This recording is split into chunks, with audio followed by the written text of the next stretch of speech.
Bonjour, il y a quelque temps, j'avais présenté un petit logiciel de capture d'écran, sans aucun parti pris.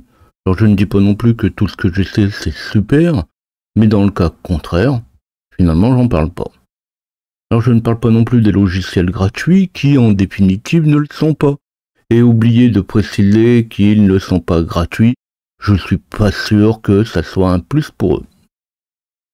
Je le précise bien assez souvent. Tout ce dont je parle, ce n'est souvent qu'à titre d'exemple. C'est sûr que si le sujet est de créer un AD ou installer Red Hat, il s'agit bien d'un produit et non d'un autre. Parmi les différentes remarques, on m'avait indiqué un petit logiciel de capture d'écran. Un autre, finalement, Greenshot. Comme je suis ouvert à tout, eh bien aujourd'hui, je vous présente Greenshot. Chaque utilitaire apporte souvent ses avantages. Je pense qu'il peut aussi en intéresser plus d'un.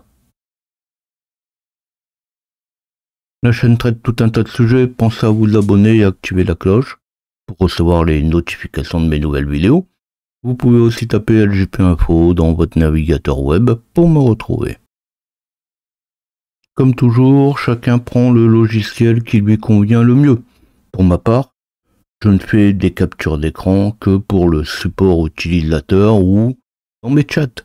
Je n'ai aucun besoin particulier, bien souvent je me limite au système de capture d'écran de Windows. On va commencer par télécharger Greenshot. On cherche Greenshot Download. On le trouve sur le site de Greenshot et on télécharge.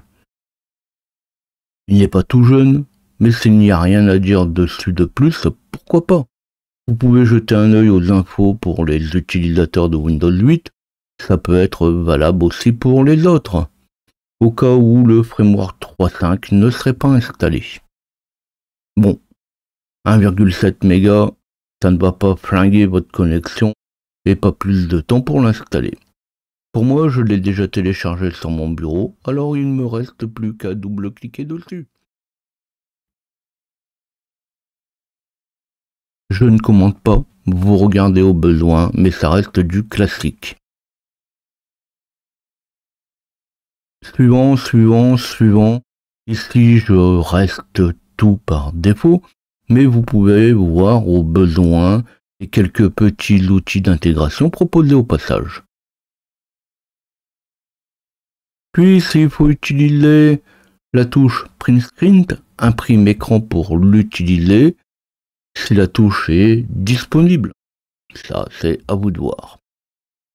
Si la touche imprime écran lance l'outil de capture de Windows, et bien dans ce cas, on va aller le modifier comme je l'ai déjà montré dans Paramètres, Accessibilité, Clavier, et on va lui dire d'utiliser la touche d'impression écran pour ouvrir l'outil de capture.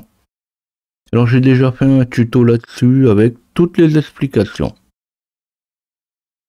Après avoir modifié les options du clavier, il faudra redémarrer Greenshot. Cette fois, la touche imprime écran fonctionne. Pas de fonctionnalité exceptionnelle, on dispose alors d'un positionnement précis de la capture pour des sujets spécifiques. C'est quand même bien intéressant. Ça permet de sélectionner une partie de l'écran bien précise. Alors ici, pas de fonctionnalité de dessin, pas de texte, du très classique, copier dans le presse-papier, enregistrer. Mais si on ne veut pas dessiner ou si on ne peut pas dessiner, mettre du texte, on peut envoyer l'image dans Paint.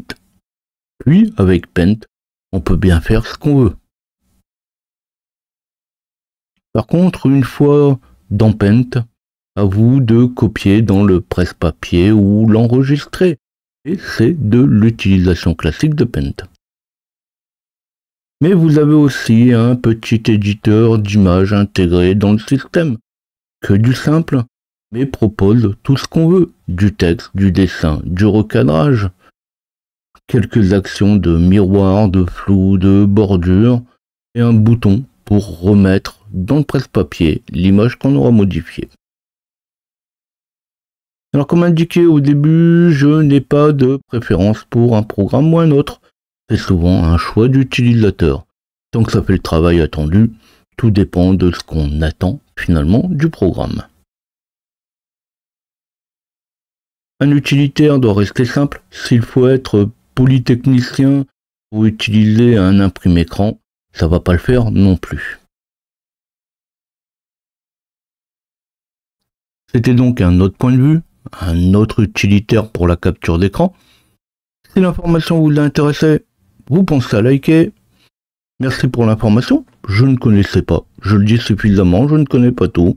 Mais la curiosité aidant, comme ici, je teste, j'essaie. Parfois j'adopte. Il m'arrive aussi de me dire que s'il est présenté comme un des mieux de sa catégorie et qu'il ne me plaît pas, j'attendrai un peu avant d'en toucher un mot. Peut-être jamais. On aime ou on n'aime pas. C'est une chose. Un truc qui n'est pas fonctionnel ne mérite finalement pas qu'on en parle. Si vous avez des suggestions, des informations comme ici que vous pourriez passer, vous pouvez mettre tout ça sous la vidéo. Vous pouvez aussi avoir des questions, des interrogations. C'est ici que vous pouvez les mettre. À bientôt.